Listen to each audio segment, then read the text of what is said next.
Você nunca mais vai ler esse salmo do mesmo jeito. Existe um tipo de cansaço que não passa com descanso. Você dorme, acorda, segue a rotina, mas por dentro sente que algo não anda. Você ora, acredita, tenta fazer o certo e mesmo assim os mesmos padrões continuam voltando. Se você já sentiu isso, fica comigo até o final, porque o que eu vou te mostrar aqui não é motivação barata. É um reposicionamento interno que muda a forma como você se relaciona com Deus, com a vida e com o seu próprio destino. Se esse tipo de conteúdo fala com você, se inscreve agora, porque este canal não é sobre vídeos rasos, é sobre transformação real. Esse texto que vamos atravessar juntos hoje não foi escrito por alguém confortável, nem por alguém vivendo o auge. Ele nasceu num contexto de pressão, perseguição e incerteza. E talvez seja exatamente por isso que ele continua tão atual. Estou falando do Salmos 23, um dos textos mais conhecidos da Bíblia e, ao mesmo tempo, um dos mais mal interpretados. A maioria das pessoas o lê como uma promessa automática, quase como se fosse um amuleto espiritual. Mas esse salmo não começa com um pedido, ele começa com uma declaração de identidade e alinhamento. Davi escreve esse salmo em um período de instabilidade profunda. Ele já havia sido ungido rei, mas ainda não reinava. Ele tinha promessa, mas não tinha posse. Tinha palavra, mas não tinha controle. Era perseguido, injustiçado, traído, e ainda assim escolhe começar dizendo: "O Senhor é o meu pastor." Não "o Senhor será", não "o Senhor pode ser", mas "é". Isso muda tudo, porque aqui está o primeiro detalhe que quase ninguém percebe. Antes de Deus agir externamente, Davi se alinha internamente. Ele não escreve a partir do que vê, mas a partir do que decide crer. Quando esse salmo foi escrito, Davi já tinha vivido o campo, o anonimato, o confronto com Golias, a rejeição da família, a perseguição de Saul e o peso da liderança. Ele não era ingênuo, ele sabia o que era medo. E é exatamente por isso que essa frase inicial não é poesia, é posicionamento espiritual. Nada me faltará não é uma afirmação de abundância material, é uma afirmação de governo. É Davi dizendo: "Enquanto Deus me conduz, nenhuma ausência define quem eu sou." Talvez o que esteja travando a sua vida hoje não seja falta de oração, mas excesso de desalinhamento interno. Você pede direção, mas insiste em controlar. Pede paz, mas alimenta conflitos internos. Pede provisão, mas vive em estado de escassez emocional.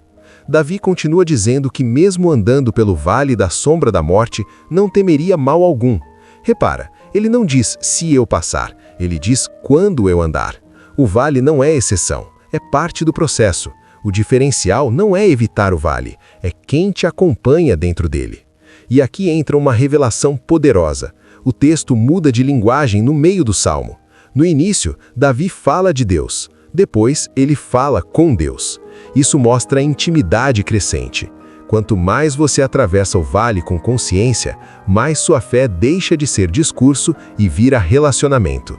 A vara e o cajado não são símbolos de conforto emocional, são instrumentos de correção e direção. Isso significa que Deus não apenas consola, ele ajusta. E muitas vezes o ajuste dói, mas salva. Agora presta atenção nisso. Davi diz que Deus prepara uma mesa na presença dos inimigos. Não é depois da batalha, não é quando tudo se resolve, é no meio da tensão. Isso revela um princípio espiritual profundo. Deus não remove todos os conflitos antes de te honrar. Ele te sustenta apesar deles. Talvez você esteja esperando o cenário perfeito para viver a promessa, mas Deus está esperando você amadurecer no cenário imperfeito. Esse salmo foi escrito por um homem que entendeu algo que muita gente hoje ignora. Fé não é negar a realidade, é escolher quem governa sua percepção. Quando Davi fala que a bondade e a misericórdia o seguiriam todos os dias da sua vida, ele não está falando de sorte, ele está falando de consequência espiritual. Quem anda alinhado, mesmo ferido, carrega um rastro de graça. Agora fecha os olhos por alguns segundos e recebe essa oração como um ato de manifestação consciente. Deus, hoje eu não te peço coisas, eu te peço alinhamento. Corrige dentro de mim o que me faz repetir ciclos. Ajusta minha visão, meu coração e minhas escolhas. Eu declaro que não sou guiada pelo medo, nem pela escassez e nem pelo passado. Eu escolho reconhecer o teu governo, mesmo quando o caminho é estreito. Que a minha mente se alinhe com o céu e que minhas atitudes reflitam essa decisão. Amém. Existe uma leitura escatológica silenciosa nesse salmo que quase ninguém menciona.